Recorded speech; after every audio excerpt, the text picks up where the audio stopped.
मैं अपने सभी स्टूडेंट्स का अपने ई क्लासरूम में वेलकम करता हूं। आज इस वीडियो में हम मनी एंड बैंकिंग के सेकंड पार्ट के बारे में पढ़ेंगे, जिसमें हम मनी और उसके फंक्शंस के बारे में जानेंगे। जो मेरे नए व्यूअर्स हैं, मैं उन्हें सजेस्ट करूंगा कि इस चैप्टर की बेटर अंडरस्टैंडिंग के लिए इसके ऊपर जो मेरा पहला पार्ट है, जिसमें मैंने बार्टर सिस्टम उसके ड्रॉबैक्स के बारे में डिस्कस किया था, उसे जरूर देखें, जिसका लिंक आपको इस वीडियो के डिस्क्रिप्शन बॉक्स में मिल जाएगा। तो समय न व्यतीत करते हुए जल्दी से देखते हैं कि आज हम इस बारे में क्या पढ़ने वाले हैं। ये जस्ट जो कि हम ऑलरेडी डिस्कस कर चुके हैं, जिसमें हम money and banking chapter macroeconomics class 12 के पर्सपेक्टिव से, जिसमें हम ऑलरेडी जो है बार्टर सिस्टम्स के ड्रॉबैक्स के बारे में डिस्कस कर चुके हैं। आज इस वीडियो में हम मनी और उसके फंक्शंस के बारे में डिस्कस करेंगे कि मनी क्या है, उसका क्या मीनिंग होता है, उसके क्या फंक्शंस हैं, उसके बारे में एक ब्रॉड डिस्कशन देंगे और उसके फंक्शंस को भी अंडरस्टैंड करेंगे। इस वीडियो को हम लिंक करेंगे हमारे पिछले वाले वीडियो से, ताकि आप उसको कनेक्शन में समझ सकें। और अगर जो इस वीडियो में ज्वाइन कर रहे हैं वो इससे पहले पिछले वाले वीडियो को जरूर देखें, ताकि वो एक बेटर अंडरस्टैंडिंग लेवल को ऑब्टेन कर सकें। तो चलिए स्टार्ट करते हैं। मनी क्या है? तो प्रोफेसर वॉकर के हिसाब से money is what money does. मनी वो है जो वो अपने कार्य करती है। तो मनी के क्या क्या कार्य हैं, क्या मनी को किस आधार पे करते हैं? तो हम कहते हैं मनी कोई भी एक कमोडिटी जो ये 4 फंक्शंस को परफॉर्म करे, उसे हम मनी कंसीडर करेंगे। कौन कौन से function? Medium of exchange, measure of value, store of value, standard deferred payment. इनको हम 2 पार्ट्स में प्राइमरी और सेकेंडरी फंक्शन के तौर पे भी देख सकते हैं। तो अगर हम डिफाइन करें मॉडर्न टर्म्स में what is money, so we say money is anything which is generally accepted as a medium of exchange, measure of value, store of value and means for standard of deferred payment. अब ये actually क्या मतलब हुआ?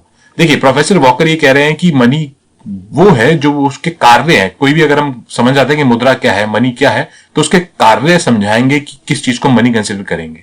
तो कोई भी commodity, कोई भी वस्तु जो इन 4 कार्यों को करने में सक्षम हो, कोई भी कमोडिटी जो इन 4 फंक्शंस को सेटिस्फाई करे, उसको हम मनी कंसिडर कर सकते हैं। अगर हम ध्यान से देखें तो ये 4 फंक्शंस हमें कैसे मिले? देखिए, हम जानते हैं इससे पहले कौन सा सिस्टम प्रिवेल होता था मनी से पहले? Exactly, barter system.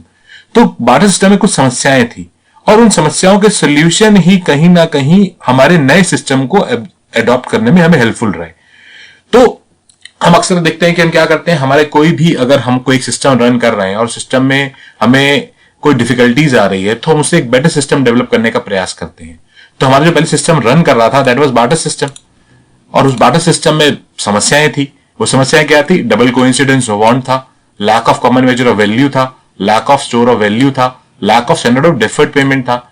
इन 4 समस्याओं के सॉल्यूशंस जो है वो हमें एक नए सिस्टम की तरफ ले गए, और वही नए सॉल्यूशंस जो है हमें मनी को एक्सप्लेन करते हैं।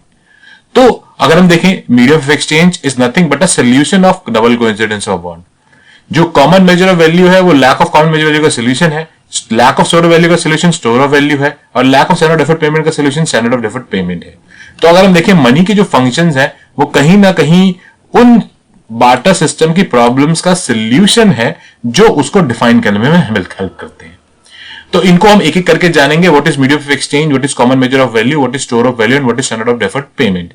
देखिए, उससे पहले हम थोड़ा सा समझते हैं। बार्टर सिस्टम में हमने देखा था कि बार्टर सिस्टम के अंदर हमारे पास एक एक्स थे और एक वाई, एक्स थे और एक मिस ए थी। दोनों जो है मिस्टर एक्स जो है वो व्हीट प्रोड्यूस कर रहे थे और मिस ए जो है वो क्लॉथ प्रोड्यूस कर रही थी, और दोनों एक दूसरे से गुड्स को एक्सचेंज एक्सचेंज ऑफ गुड्स यानी बार्टर सिस्टम की तरह गुड्स को ट्रीट कर रहे थे। लेकिन इस सिस्टम में एक सबसे बड़ी प्रॉब्लम क्या आ रही थी? सबसे बड़ी प्रॉब्लम आ रही थी डबल कोइंसिडेंस ऑफ वांट। और वो प्रॉब्लम का बेसिक रीजन क्या था? क्योंकि इस सिस्टम में बाइंग और सेलिंग एक्टिविटी दोनों की दोनों साइमल्टेनियसली परफॉर्म हो रही थी। अगर ध्यान से देखें तो मिस्टर एक्स जो है वो यहां पर कपड़े के खरीदार हैं और गेहूं जो है वो बेच रहे हैं, और यहां पर मिस ए जो है वो गेहूं खरीद रही है और कपड़ा बेच रही है। तो यानी कि मिस्टर एक्स यहाँ पे बेच भी रहे हैं और खरीद भी रहे हैं, तो बाइंग भी कर रहे हैं और सेलिंग भी कर रहे हैं, और मिस ए जो है वो भी बाइंग कर रही है और वो भी सेलिंग कर रही है। इस बाइंग और सेलिंग एक्टिविटी की वजह से हमें डबल कोइंसिडेंस ऑफ वांट हो रही है। क्यों? क्योंकि इस तरह के सिस्टम में हमें क्या चाहिए? मिस्टर एक्स को पहले तो वो व्यक्ति ढूंढना पड़ेगा जो कपड़ा बेच रहा हो। जैसे कि हम देख सकते हैं, ये भी कपड़ा बेच रहे हैं, ये भी कपड़ा बेच रहे हैं, यानी कि मिस्टर बी, मिस ए और मिस्टर सी तीनों ही कपड़ा बेच रहे हैं। ये तो पहली कंडीशन है जिनको सेटिस्फाई करने के लिए चाहिए। और दूसरी कंडीशन क्या चाहिए? कि वो उसको जो है एक्सचेंज करने को भी तैयार हो उस कमोडिटी जो मिस्टर एक्स के पास है। तो मिस्टर एक्स के पास क्या है? व्हीट है। तो मिस्टर एक्स से क्या कमोडिटी एक्सचेंज करने को तैयार होना चाहिए? वो होना चाहिए जो है कपड़ा। तो अल्टीमेटली अगर हम देखें तो ये दोनों कंडीशन सेटिस्फाइड तब होंगे तभी ट्रेड होगा, क्योंकि यहां पर वो बाय भी करेंगे और सेल भी करेंगे। लेकिन अगर हमें इस प्रॉब्लम को, तो इसका मतलब क्या हुआ कि बाइंग और सेलिंग जब एक्टिविटी जब भी इकट्ठे होगी तो उसकी वजह से डबल कोइंसिडेंस ऑफ वांट की समस्या अराइज होगी। अब इसका सोल्यूशन क्या है? इसका सोल्यूशन क्या है कि हम इसको अलग कर दें, बाइंग और सेलिंग को सेपरेट कर दें। जैसे कि हम यहां देखें, अगर हम एक मीडिएटर, तो मनी क्या करती है? मनी भी यही काम करती है, मनी सेपरेट करती है बाइंग और सेलिंग एक्टिविटी को। वो कैसे सेपरेट करती है? अभी हम मिस्टर एक्स को देखिए, मिस्टर एक्स क्या कर रहे हैं? वो व्हीट बेच रहे हैं और उसके बदले में मिस ए जो है उन्हें मनी दे रही है कपड़े की बजाय। तो यहां पर जो है सेलिंग एक्टिविटी हो रही है सिर्फ मिस्टर एक्स द्वारा, और यहां मिस्टर एक्स द्वारा सिर्फ बाइंग एक्टिविटी हो रही है। मिस्टर एक्स जो है वो कपड़ा खरीद रहे हैं और उसके बदले में पैसे दे रहे हैं। तो अल्टीमेटली मनी ने क्या किया? मनी ने ये जो बाइंग और सेलिंग की एक्टिविटी है दोनों को सेपरेट कर दिया। यहां सेलिंग एक्टिविटी हो रही है, यहां बाइंग एक्टिविटी हो रही है। तो अब इस तरह की कंडीशन अगर हम देखें, तो इस तरह की कंडीशन में मिस्टर एक्स को सिर्फ एक ही चीज को ढूंढना है, वो है उनको ऐसे व्यक्ति को ढूंढना है जो कि क्या हो? Cloth seller. उन्हें दोनों चीजों को सर्च करने की जरूरत नहीं है, और ये सारे सेलर्स जो हैं वो रेडी हैं किस चीज को एक्सचेंज कर अपने सामान को बेचने के लिए, किसके बदले में? मनी के बदले में। क्यों? क्योंकि वो जनरली एक्सेप्ट की जाती है सबके द्वारा as a medium of exchange, यानी कि वो भी उससे कुछ और खरीदेंगे तो उनको भी एक्सेप्टेंस हो जाएगा। तो अल्टीमेटली क्या हुआ कि जहां पहले दो कंडीशंस की रिक्वायरमेंट थी, जब बाइंग और सेलिंग इकट्ठे हो रहा था, मनी के आने से वो दो कंडीशंस की रिक्वायरमेंट नहीं पड़ी, और ये मनी ने जो पहला काम किया जिसका प्राइमरी फंक्शन है वो है मीडियम ऑफ एक्सचेंज। तो with the introduction of money the act of sale and purchase get separated, यानी कि खरीदने और बेचने की जो प्रक्रिया है वो अलग अलग की जा सकती है। ठीक है, अब एक जो खरीदने वाला व्यक्ति है वो गुड्स को खरीद सकता है, और एक बेचने वाला व्यक्ति है वो बेच सकता है। किसके एक्सचेंज में? मनी के एक्सचेंज में। तो मनी का जो पहला कार्य है, मनी का जो पहला फंक्शन है वो है मीडियम ऑफ एक्सचेंज। अब इसी के साथ अगर हम दूसरे फंक्शन की बात करें, दूसरा फंक्शन क्या है? Major of value. अगर आपको मेजर वैल्यू समझना है तो मेजर वैल्यू का मतलब क्या है कि मनी एक डिनोमिनेटर की तरह, एक कॉमन डिनोमिनेटर की तरह एक्ट हो रही है, जो कि सभी गुड्स को कंपेयर करने में यूज की जा रही है। अगर आपको मेरी पिछली वीडियो याद है तो उसके अंदर मैंने आपको कुछ एग्जाम्पल दिया था, उस एग्जाम्पल को मैं कोट करता हूं, जहां पर lack of common measure of value था। इसके अंदर हमारे पास हमने 5 गुड्स लिए थे मार्केट के अंदर, और वो कौन से थे? Seeds, fish, bread, wheat and watermelon.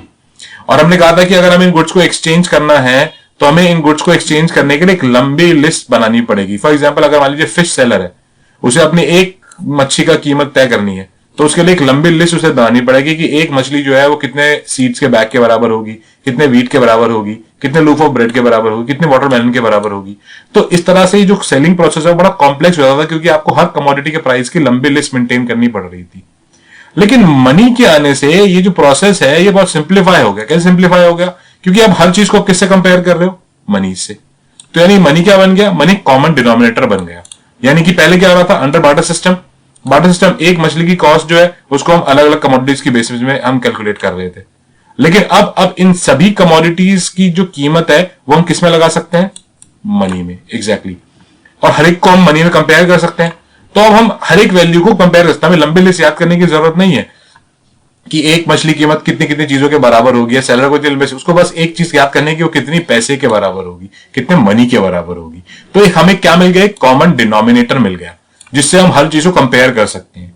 ये जो है ये फंक्शन को बोलते हैं मेजर ऑफ वैल्यू, यानी कि किसी भी कमोडिटी का, किसी भी वस्तु की वैल्यू हमें लगाने में मनी जो है वो हेल्प कर रही है, हमें सपोर्ट कर रही है कि हम किसी कमोडिटी का वैल्यू क्या लगाएंगे, उसको हम किस टर्म से डिफाइन कर सकते हैं? मनी। जैसे हम आज भी देखते हैं, एक शर्ट कितने की आई, हम उसको पैसे में बात करते हैं। एक बॉटल कितने की आई, उसे पैसे में बात करते हैं। तो हमारे पास अगर हम देखें तो हमारे पास n अगर वो गुड्स हैं तो हर एक गुड्स को अब हम n-1 गुड्स में कंपेयर करने की जरूरत नहीं, उनका प्राइस हमें उसको सिर्फ एक सिंपल कमोडिटी में कंपेयर करने की जरूरत है, दैट इज मनी। तो which is the second again more primary function of money, that is measure of value. इसे सभी कमोडिटीज को एक वैल्यू का मेजर दिया, और यही फंक्शन जो है हमारे नए मॉडर्न अकाउंटिंग सिस्टम के लिए भी नेसेसरी था। Correct. Now third problem of the barter system was lack of store of value. Store क्यों नहीं कर सकते थे हम? क्योंकि स्टोर करने में डिफिकल्टी थी। डिफिकल्टी क्या थी? पेरिशेबल गुड्स थे, भाई खराब हो जाएंगे। दूध हो गया, जैसे कि यहां देख सकते हैं आप, दूध है वो सड़ जाएगा कुछ दिनों बाद अगर उसको जो है हम यूज नहीं करेंगे। या कोई ऐसी वस्तु हो गई जो डिवाइड ही नहीं कर सकते, हॉर्स हो गया या कोई फर्नीचर हो गया, उसको डिवाइड ही नहीं कर सकते। और इन सब चीजों को स्टोर करने में, इनको पालने में आपको बहुत सारा टाइम, एफर्ट और स्पेस की जरूरत है। लेकिन अब सिचुएशन जो है वो चेंज हो गई, क्योंकि अब जैसे वो एग्जांपल मैं एग्जांपल ले रहा हूं, यहाँ पर मिस्टर एक्स का एग्जांपल लेते हैं, वो व्हीट प्रोड्यूस कर रहे हैं। अब वो क्या करेंगे, इस वीट को कन्वर्ट करेंगे in the form of money, और मनी जो है उसको वो अपने पास स्टोर करके रख लेंगे, जिसको वो लंबे समय तक यूज कर सकते हैं इन द फ्यूचर। क्यों? क्योंकि मनी जो है वो खराब नहीं होने वाली किसी भी कमोडिटी की तरह, टाइम के निकलने से वो वैसा का वैसा ही रहेगा। दूसरा, money can not be divided, money can be divided into smallest unit, आप इसको सबसे छोटी इकाई में भी बांट सकते हैं, तो यहां पर नॉन डिविजिबिलिटी वाला प्रॉब्लम भी नहीं है, और इसको स्टोर करना भी आसान है, इसके लिए ज्यादा स्पेस, टाइम या एफर्ट की जरूरत नहीं है, आप इसको आसानी से स्टोर कर सकते हैं। So this is the third function of which is called a store of value. Now what is the fourth problem? Fourth problem of money was कि चौथी प्रॉब्लम क्या थी, वो थी lack of standard of deferred payment. यानी कि अगर किसी को भविष्य के लिए कोई उधार कुछ देना है, जैसे कि इस केस में मिस्टर बी जो है मिस्टर सी को कपड़ा उधार दे रहे थे, तो प्रॉब्लम ये थी कि मिस्टर सी क्या वापस करेंगे, और तीन समस्या आ रही थी कि वो क्या वापस करेंगे, कितनी क्वांटिटी में वापस करेंगे, क्या उसकी क्वालिटी होगी, क्या उनको एक्सेप्टेबल होगी कि नहीं होगी। इस सभी प्रॉब्लम्स को भी मनी ने सिंप्लीफाई कर दिया। कैसे मनी सिंप्लीफाई कैसे किया? मनी ने बोरोइंग और लेंडिंग प्रोसेस को बहुत सिंप्लीफाई कर दिया। क्यों? क्योंकि अगर मिस्टर बी जो है वो मनी प्रोवाइड करते हैं मिस्टर सी को एज ए लोन, तो मिस्टर सी को भी पैसा ही वापस करना पड़ेगा। अभी जो पैसे के साथ कोई कॉम्प्लिकेशंस नहीं है। क्यों? क्योंकि ये पैसा जो वापस करेंगे वो is generally accepted as medium of exchange, कि जो पैसा है, जो मनी है, उसको मीडियम ऑफ एक्सचेंज की तरह एक्सेप्ट तो किया ही जा रहा है। तो अल्टीमेटली क्या रिजल्ट निकलेगा? रिजल्ट ये निकलेगा कि आपको उसको, जिसको भी वो वापस करेंगे, उसको लेने में, एक्सेप्ट करने में कोई प्रॉब्लम नहीं होगी। दूसरा, वो उसको रेट ऑफ इंटरेस्ट भी एक्सेप्ट कर सकते हैं, और यही फंक्शन की वजह से आज पूरा लेंडिंग मार्केट वर्क करता है। क्योंकि अब हम सिंपली कैलकुलेट करते हैं कि भाई आपने मेरे को कितना पैसा उधार दिया था, ठीक है, उतना मैं आपको वापस करूंगा, साथ में उस पर क्या ब्याज है, क्या रेट ऑफ इंटरेस्ट है। और तीसरा, मनी ड्यूरेबल होता है, यानी कि लंबे समय तक चलने वाला होता है, तो क्वालिटी का कोई इश्यू अराइज नहीं होता। हालांकि अगर मार्केट में इन्फ्लेशन है, यानी कीमतें अगर बढ़ रही हैं, तो मनी की वैल्यू ओवर द टाइम कम हो सकती है, बट स्टिल आप अगर देखें तो फिर भी ये कन्वीनियंट वे है। तो अल्टीमेटली अगर हम बात करें तो मनी के जो फंक्शन है, चार function, medium of exchange, measure of value, store of value and channel of deferred payment, ये चारों फंक्शंस कहीं ना कहीं एक तरह के सॉल्यूशन है बार्टर सिस्टम की प्रॉब्लम्स के, और यही मनी को डिफाइन करते हैं। तो इन शॉर्ट अगर हम कहें व्हाट इज मनी, तो हम कहेंगे मनी कोई भी कमोडिटी, कोई भी एक वस्तु जो इन चारों कंडीशंस को सेटिस्फाई करे, जो मीडियम ऑफ एक्सचेंज भी हो, कॉमन मेजर ऑफ वैल्यू भी हो, जो स्टोर ऑफ वैल्यू भी हो, और स्टैंडर्ड ऑफ डेफर्ड पेमेंट भी हो, जो इन चार फंक्शन सेटिस्फाई करे, that is called as money. तो अगर हम प्रोफेसर वॉकर के भाषा में कहें, so money is what money does.